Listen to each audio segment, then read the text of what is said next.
I found that nothing in life is worthwhile unless you take risks. Nothing. Nelson Mandela said, "There is no passion to be found playing small and settling for a life that's less than the one you're capable of living." Now, I'm sure in your experiences in school and applying to college and picking your major and deciding what you want to do with life, I'm sure people have told you to make sure you have something to fall back on. Make sure you got something to fall back on, honey. But I never understood that concept, having something to fall back on. If I'm going to fall, I don't want to fall back on anything except my faith. I want to fall forward. I figure at least this way I'll see what I'm going to hit. Fall forward. This is what I mean. Reggie Jackson struck out 2,600 times in his career, the most in the history of baseball.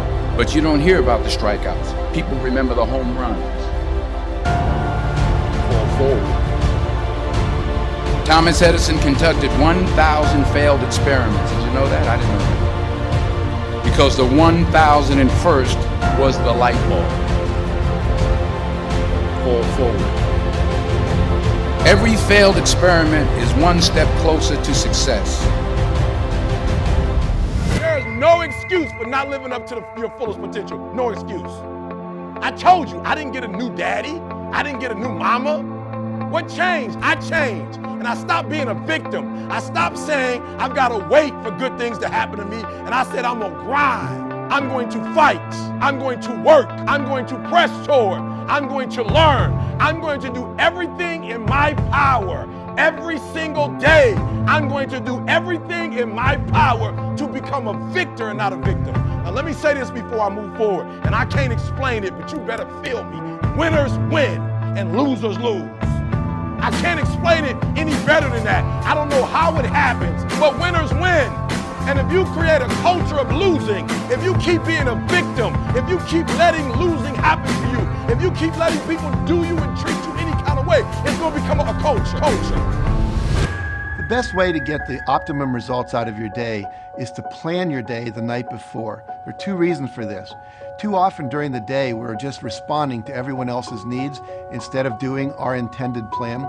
So if you don't have a plan, you're guaranteed not to be doing what you want to do. You'll be responding to other people. The second reason for planning your day the night before is you can rationally decide what you're going to do at what time of the day. Too often people just work from a to-do list. What you want is to schedule exactly what you're going to do at what time. Schedule how long you think it's going to take. And by doing it the night before, here's the payoff. All night long, your unconscious and subconscious mind is going to be working on how to make that happen. It's going to be coming up with creative ideas, pulling information from your past memory into the present so you can utilize it, and literally planning your perfect day. It's like having an employee working for you all night long. If you do it in the morning, you don't get that benefit. And then start to work your plan. Plan your life, work your plan. You're going to be very, very successful. The most important thing is that you take action. You see, the major difference between successful people and failures is successful people are action-oriented and failures are not. And I keep looping back to that, and I have been studying this for 30, 40 years now, and I keep looping back, and I found every single study says that successful people are result-oriented. Successful people are action-oriented. They think of what they want and they take action. Does it work? Now, if you take action, only two things can happen. What are they? Succeed or fail. Pretty simple. If you succeed, you do more of it. If you fail, what do? You learn something and try something else. Human beings are trial and failure organisms. We trial and fail, try and fail, try and fail, try and fail, try and fail, and then try and succeed. Phil Knight, the president of Nike Shoes, says you only have to succeed the last time. And you know, if you read every single story of every single man or woman who's ever accomplished anything, their entire life is a lifetime of failure. It is failure, failure, failure, failure, failure, failure, outstanding success. Boy, wasn't he lucky. You'll find that successful people try far more things, and most of the things you try won't work. At least they won't work initially. So therefore, the thing is to keep trying, because you have a cybernetic organism or a mechanism built into your brain, which means every time you try anything, you learn something. You try something and you learn something, and you learn what works and you learn what doesn't work. So you find there's a direct relationship between the number of times you try and how likely it is you are to triumph. And so if you hear a good idea today, resolve to give it a try. And the faster you try it, the better. See, there's some people in this room right now that you need to hear this loud and clear. You need to get this in your spirit, because I don't know what you're walking through, but some of you right now, you are in a tough season. An event has happened and something's happened, and maybe you have failed. But I want to remind you that failure is not final, it's formative. It is not final, it is formative. It is part of the process. It's part of the journey. Your failure matters as much as your success. How do you think you're gonna grow if you don't ever fail? Yet some of you have failed and you have decided, well, guess what? I'm a failure. No, failure is an event. It is never a person.